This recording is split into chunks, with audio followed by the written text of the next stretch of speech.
Alright, good morning everyone. Today we're going to be looking at solving cube root and cubic functions. Our goal today says I can solve cube root and cubic functions. A couple of steps. If we follow these steps, it'll help us out. Step number one says we need to isolate. We got to isolate either our cube, the cube, or the cube root. We got to get it all by itself first. Once we have done that, we need to apply our inverse to undo it. So apply the inverse. And that'll make sense as we start going through and working on some of these things. And then after we apply the inverse, then it's a matter of just solving for x or whatever variable that we may have. So looking at an example, our first example we have here is a cube function. So it says I have to isolate. That means I got to get the x cubed all by itself. So it's kind of like I got a little wall separating here, like always.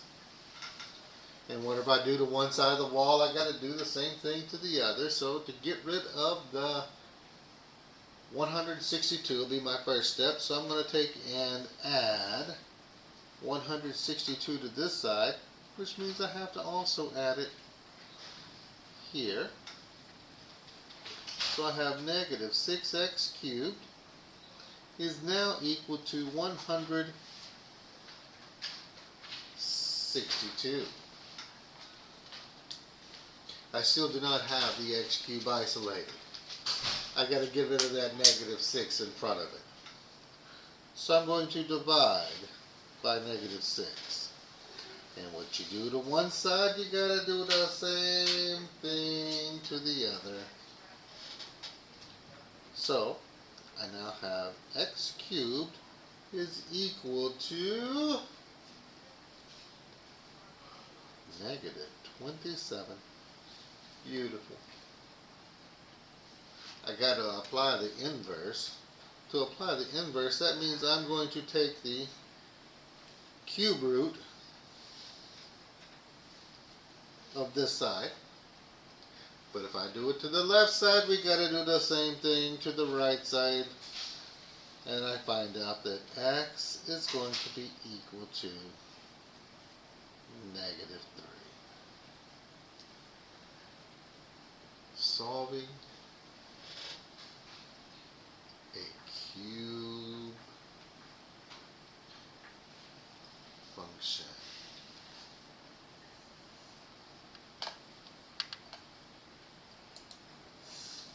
Our next example that we have right here is the cube root function. So according to my steps, step number one says I need to isolate. So I got to get that cube root by itself. So I'm going to take, remember I got like a little wall dividing both sides here.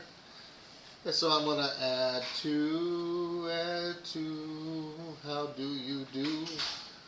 And only add 2 there. I now have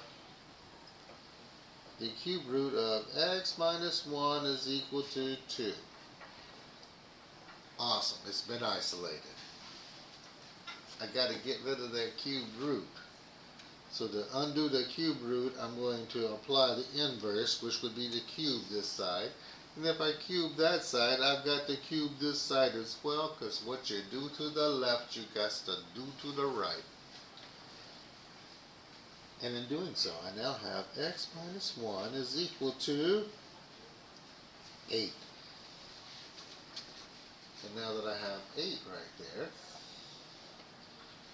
I can finish solving for x by doing plus 1 plus 1. And I find out that x equals 9. You can stick a fork in that bad boy because he is now done. Solving for cubic and cube root functions. Okay, here's another example we can look at of solving a cube root function. So I'm going to take and make my little wall down the middle here. There we go. My goal is first, step one, make sure I isolate my cube root. So I'm going to get rid of the 5 by doing a +5. If I do it to the left, we got to do it to the right. Isolate it.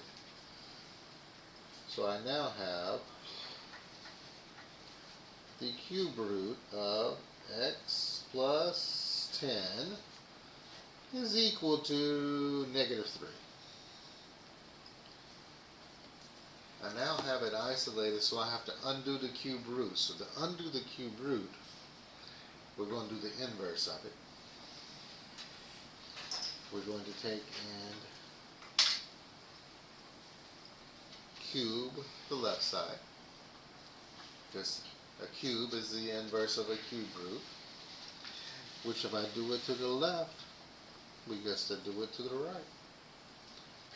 That gives me now x plus 10 is equal to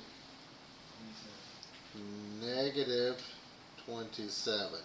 Don't forget that this right here really means to do -3 times -3 times -3. Yeah. And 3 negatives will make it negative. Okay? Now I'm going to take and move that 10 over to the right. Playing my Beyonce record to the backwards, and it says to the right, gotta move it to the right.